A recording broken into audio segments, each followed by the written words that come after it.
Krista, nakakaisip na at Kalingap Mikoy, ayaw ding mangyari sa Mikris ito.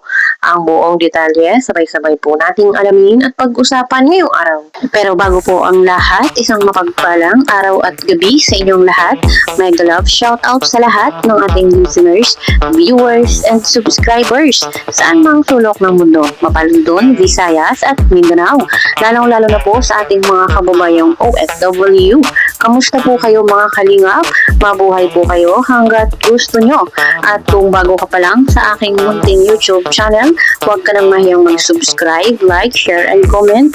Huwag mo na rin kalimutang i-click ang notification bell nang sa ganon ay updated ka sa aking mga paparating na video.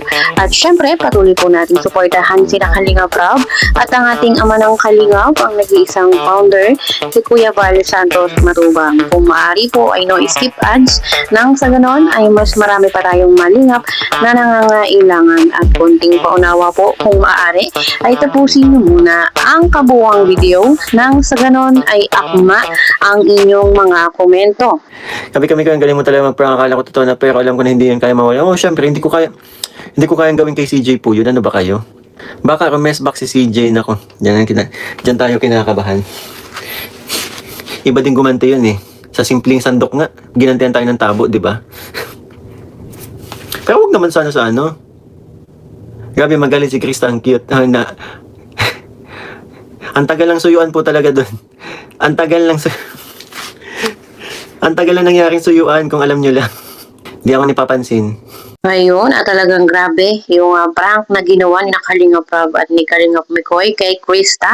At kung napanood nga po natin doon sa vlog ni Kalingap Rob ay talagang kahit po ako ay nadala. No, akala ko talaga ay totoo na. At kitang-kita po natin yung reaksyon ni Krista doon at talagang bumuhos ng luha. At dahil nga po doon mga kalingap ay maraming naghihintay ng bawi kung ano ang gagawin ni Kristang pambawi kay Kalingap Mikoy.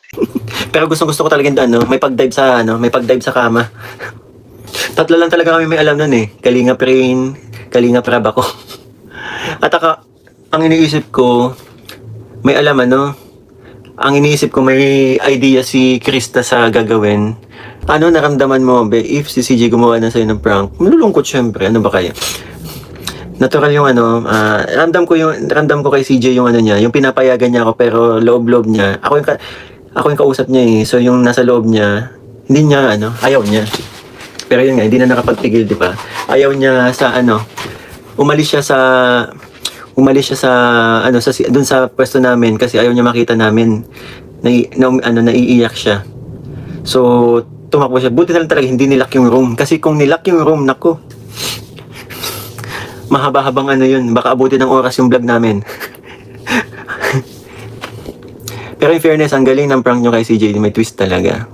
Ayun, at kahit wala nga po akong mga kalingap, doon sa eksena ay talagang ramdam ko yung lungkot ni Krista.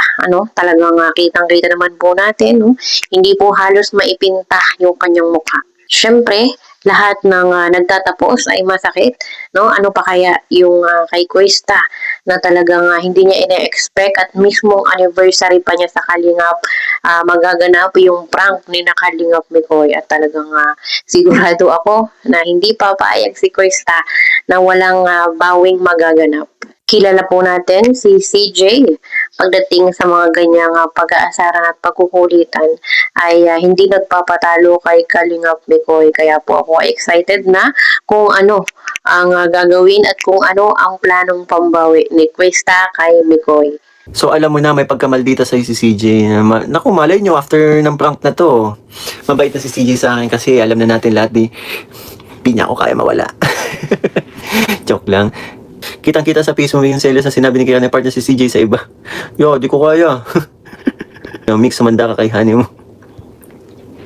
Nagtaka si Mami Chen, nag-uusap naman daw kay ni CJ, bakit di mo siya sinabihan? Panalo ulit si Mix. Sabi ko sa inyo eh. Ayun, kahit ako po mga kalingap ay ayokong i-partner si Krista sa iba. Siyempre, kung sakaling po totoo na ipapartner na si Krista kahit po si Kalingap Mikoy ay parang masakit tanggapin. ando na eh, kinilig na po tayo, napasaya na tayo, tapos biglang isang araw ay ipapartner na sa iba si Krista or si Kalingap Nicole. Parang ayoko, no? Kahit ako mismo, no, ayoko, no? Ano pa kaya yung dalawa na talagang may pinagsamahan? Naniniwala ako at nagtitiwala doon sa promise ni Kalingap Nicole na hindi niya iiwan si Krista at iintayin niya yung 2 years, no, para maging ganap na dalaga na si Krista. Sabi ko pa nga dun eh, sige, kanta ka na. After umiyak, hindi lang kasama sa vlog eh, sabi niya, talaga after umiyak, papakantahin mo pa ako. Kaya walang kantahan eh. May nakaredy pa naman akong kanta. May nakaredy din si CJ. Wala, di pwedeng ikaw lang panalo. Ready ka dapat sa revenge. Huwag ka nang umasang Tito Sar. Pambira ka. Huwag naman. Di ko kaya yun. Baka maging totoo yung iyak ko na yan. Ano ba kung totoo yung sabi? Nako. Kikidnapin ko yung bago niyang kasama may mga papabols ako. Kikidnapin ko yung bago niyang kalab team. Itatago ko ko sa malayo. Para hindi sila ma-vlog. Na mga papabols. May bagong kalab team si CJ. Anong dapat natin gawin? Kidnapin natin. Dukutin natin. Dali natin sa malayo. Para hindi may vlog. Ayun, at ano po kaya mga kalingap ang kahahantungan ng prank na ginawa ni na Kalingap Nicole at ni Kalingap Rab. At talagang na-excite ako talaga kung ano ang pambawing prank na ibabalik ni Krista. At tunay po talagang nakakatuwa ang may Chris. Tulad nga po ng sinabi ni Kalingap Nicole ay marami nga daw po natutuwa at humahanga sa kanila. Mapabata, mapatanda o mapa-teenager ay talagang gustong-gusto sila. Kaya po para sa ating mga supporters, syempre nakakatuwa at nakaka-overwhelm na yung ating iniidolo ay mas dumadami pa yung humahanga at nagsusuporta sa kanila. At yun nga po mga kalingap, patuloy lang po nating suportahan ang Mick Chris hanggang si Krista ay magkaroon na ng bahay. At alam naman po natin na pangarap ito ni Krista na magkaroon sila ng maayos na bahay. At syempre sa tulong po natin ay maisasakatuparan din ang mga pangarap na yun. Kaya po sana ay hindi po tayo magsawang suportahan ang Mick Chris. Patuloy lang po tayo. At syempre ganoon din po sa ibang mga love team. Ito po ay malaking tulong para sa kanila, para sa mga beneficiaries ni Kalingap Rab. So yun, abangan po natin mga Kalingap kung ano ang gagawin ni Krista, kung ipaprank din ba niya si Kalingap Nicole. At ito po ang dapat nating abangan sa susunod. Huwag ka talaga susuko at may promise pa kayo, diba? Sabi mo. Thank you so much, Papa Yan, kaya pangbibigay sa'yo para sa mga Christianers. Hanggang pabahay lang ba Kalingap Nicole aminin? Hindi. Ang ibig ko sabihin dun, lalo na ngayon po, sa ganitong situation na, lalo na sa, yun, wala pang hindi pa napapabahayan. Alam kong malaking tulong po ang love team para mas mapaano po, 'di ba? Mas makatulong po kay CJ. Kaya hindi ko iwanan po. It's okay, Alfonso. Hindi naman maiwasan talaga 'yun eh kasi yung personality ni CJ talagang talagang ka-admire maging ako, 'di ba? Yun din yung naramdaman ko kasi napaka-talented, family-oriented. Ano pa ba? Yun nga. Ayoko na, baka kiligin kayo lalo.